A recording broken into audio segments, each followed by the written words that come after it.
Hi friends, welcome to my YouTube channel. நம்ம YouTube சேனலில் என்ன வீடியோ பற்றி பார்க்க போனால், நம்ம கமெண்ட் சைடில் கமெண்ட் பண்ணியிருந்தீங்க இதோட பார்ட் 2 அட்வென்ச்சர் மூவிஸோட பார்ட் 2 வீடியோ வேணும்னு. ஸோ உங்களுக்கான வீடியோ தான் இது. ஸோ 5th இடத்துல இருக்க மூவின்னு பார்த்தீங்கன்னா மொஜைன் த லாஸ்ட் லெஜெண்ட் 2015 வந்துச்சு. IMDb ரேட்டிங் 5.9 இந்த மூவிக்கு இருந்திருக்காங்க. இந்த மூவியோட ஒன்லைன் ஸ்டோரி என்னென்னு வந்து பார்த்தீங்கன்னா, ஸோ ஒரு உயிரை வந்து புதுப்பிக்கக்கூடிய, உயிர் போனதுக்கப்புறம் புதுப்பிக்கக்கூடிய ஒரு பூ வந்து பார்த்தீங்கன்னா இருக்குது. அந்த பூவை தேடி நம்மளோட ஹீரோ அண்ட் ஃப்ரெண்ட் வந்து போகிறாங்க. ஸோ இவங்க போன இடத்துல என்னென்ன சாகசத்தெல்லாம் ஃபேஸ் பண்ணுறாங்க அப்படிங்கிறது தான் ஒன்லைன் ஸ்டோரி பார்த்தீங்கன்னா இருக்கும். ஸோ பார்த்த வரைக்கும் இந்த மூவி பார்த்தீங்கன்னா ஒரு சூப்பரான பெஸ்ட் மூவியாக பார்த்தீங்கன்னா இருக்கும். நீங்கள் வந்து ஒரு ஃபீல் ரூட்டோட சூப்பராக பார்த்தீங்கன்னா போகும். ஸோ கண்டிப்பாக அந்த மூவியை ஒன் டைம் வந்து நீங்கள் வந்து வாட்ச் பண்ணலாம். ஸோ 4th மூவி பிளேஸில் இருக்க movie the legend of Tarzan 2016 வச்சு IMDb ரேட்டிங் 6.2 இந்த மூவிக்கு இருந்திருக்காங்க. இந்த மூவி தமிழில் பார்த்தீங்கன்னா அவைலபிளாக இருக்குது. இதோட ஒன்லைன் ஸ்டோரி என்ன பார்த்தீங்கன்னா, நம்ம ஹீரோவை குழந்தையா இருக்கும்போது அம்மா அப்பா வந்து வளர்க்க மாட்டாங்க, ஒரு குரில்லா கூட்டம் தான் பார்த்தீங்கன்னா வளர்க்கும். ஸோ வளர்ந்ததுக்கப்புறம் டார்சன் வந்து ஒரு ஆராய்ச்சி வந்த பொண்ணை பார்த்தீங்கன்னா கல்யாணம் பண்ணிக்கிறாங்க. கல்யாணம் பண்ணிட்டு ஒரு சிட்டியில் போய் செட்டில் ஆகிறாங்க. ஸோ அந்த கொரில்லா கூட்டத்துக்கு ஒரு பிரச்சனை வருது. ஸோ பிரச்சனை வந்த இடத்துல நம்ம டார்சன் எப்படி வந்து போராடி அந்த கொரில்லா கூட்டத்தையும் காப்பாற்றினாரு, அந்த ஹீரோனையும் மீட்டாரு அப்படிங்கிறத ஒன்றே ஸ்டோரி பற்றினா இருக்கும். ஒரு செம்மையான ஒருத்தன மூவி. 3rd பிளேஸ் இருக்க மூவி 2000 BC 2008 வந்து IMDb ரேட்டிங் 5.1 இந்த மூவி இருந்திருக்காங்க. இந்த மூவியோட ஒன்றே ஸ்டோரி என்ன பார்த்தீங்கன்னா, ஸோ யானைகளை வேட்டையாடுற ஒரு கூட்டம். இந்த கூட்டத்தோட தலைவன் தான் பார்த்தீங்கன்னா நம்ம ஹீரோ.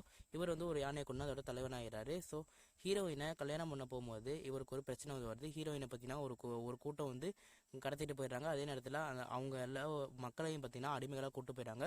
ஸோ அந்த மக்களையும் ஹீரோயினையும் எப்படி வந்து மீட்டாரு அப்படிங்கிறத ஒன்லைன் ஸ்டோரி பார்த்தீங்கன்னா இருக்கும். ஒரு செம்மையான ஒரு தமிழ் மூவி, நீங்கள் மிஸ் பண்ணாமல் வந்து பார்க்கலாம். கண்டிப்பாக உங்களுக்கு ஒரு ஃபீல் கூட்ட பார்த்தீங்கன்னா கொடுக்கும். 2nd பிளேஸில் இருக்க மூவி ஜுமான்ஜி 1995 வச்சு IMDb ரேட்டிங் 7.1 இந்த மூவி இருந்திருக்காங்க. ஸோ ஜுமான்ஜி சீரிஸோட ஃபர்ஸ்ட் மூவியே இதுதான். இதோட ஒன்லைன் ஸ்டோரி என்ன பார்த்தீங்கன்னா, நம்ம ஜுமான்ஜி அப்படிங்கிற ஒரு கேம் பார்த்தீங்கன்னா இருக்கும். அந்த கேம் விளையாட ஆரம்பிக்கிறப்ப அதுலேருந்து நிறைய விலங்குகளும், அதே நேரத்தில் நம்ம ஹீரோவும் வெளில வந்துருவார். ரொம்ப வருஷம் மாட்டிக்கிட்டு இருந்தால் நம்ம ஹீரோவும், அதே நேரத்தில் அது ஒரு வேட்டைக்காரனும் வெளில வருவான். ஸோ இதை கம்ப்ளீட் பண்ணால் மட்டும்தான் அவங்க வந்து உள்ளே போவாங்க. ஸோ இந்த கேமை வந்து விளையாட நிறைய பிரச்சனைகளும் வருது. இந்த கேமை எப்படி கம்ப்ளீட் பண்ணி இதை முடிச்சு அந்த உள்ளே அனுப்புனாங்க அப்படிங்கிறத ஒன்றே ஸ்டோரி பற்றினா இருக்கும்.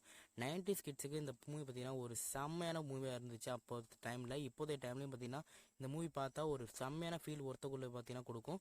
ஸோ கண்டிப்பாக இந்த மூவியை ஒன் டைம் வந்து நீங்கள் வந்து வாட்ச் பண்ணுங்கள். 1st பிளேஸ் இருக்க மூவி அப்போகலிப்டோ 2006 வந்து IMDb ரேட்டிங் 7.8 இந்த மூவி எடுத்துருக்காங்க. இந்த மூவி நீங்கள் மஸ்ட் வாட்ச் பண்ணக்கூடிய ஒரு ஹிஸ்டாரிக்கல் மூவி, அதே நேரத்தில் அட்வென்ச்சர் மூவி. இதோட ஒன்லைன் ஸ்டோரி என்ன வந்து பார்த்தீங்கன்னா, நம்ம இதில் ஒரு காட்டுவாசி கூட்டம் பார்த்தீங்கன்னா வாழ்ந்துக்கிட்டு இருப்பாங்க. ஸோ அவங்கள வந்து ஒரு கூட்டம் வந்து பார்த்தீங்கன்னா அவங்க கடத்திட்டு போவாங்க. கடத்திட்டு போய் அவங்களோட வம்சம் வந்து செழிக்கணும்னா நரபலி கொடுக்கணும் அப்படிங்கிற மாதிரி இவங்க கடத்திட்டு போய் நரபலி கொடுப்பாங்க. ஸோ இதுலேருந்து நம்ம ஹீரோ வந்து தப்பிச்சாரா இல்லையா, அவங்க குடும்பத்துலேருந்து சேர்ந்தாரா இல்லையா அப்படிங்கிறத ஒன்றே ஸ்டோரி பற்றினா இருக்கும். இதோட அந்த ஆக்ஷன் சீக்வன்ஸும் சரி, கிளைமாக்ஸும் சரி அல்டிமேட்டாக பார்த்தீங்கன்னா கொடுத்துருப்பாங்க. இதோட ஒன்லைன் ஸ்டோரி செம்மையாக ஒர்த்தபுளாக பார்த்தீங்கன்னா ஒரு போக்கில் பார்த்தீங்கன்னா அழகாக கொண்டு போயிருந்திருப்பாங்க. ஸோ கண்டிப்பாக இந்த மூவி ஒன் டைம் வந்து பார்த்தீங்கன்னா வாட்ச் பண்ணுங்கள். ஆஸ்கார் அவார்டும் பார்த்தீங்கன்னா வின் பண்ணியிருக்கு.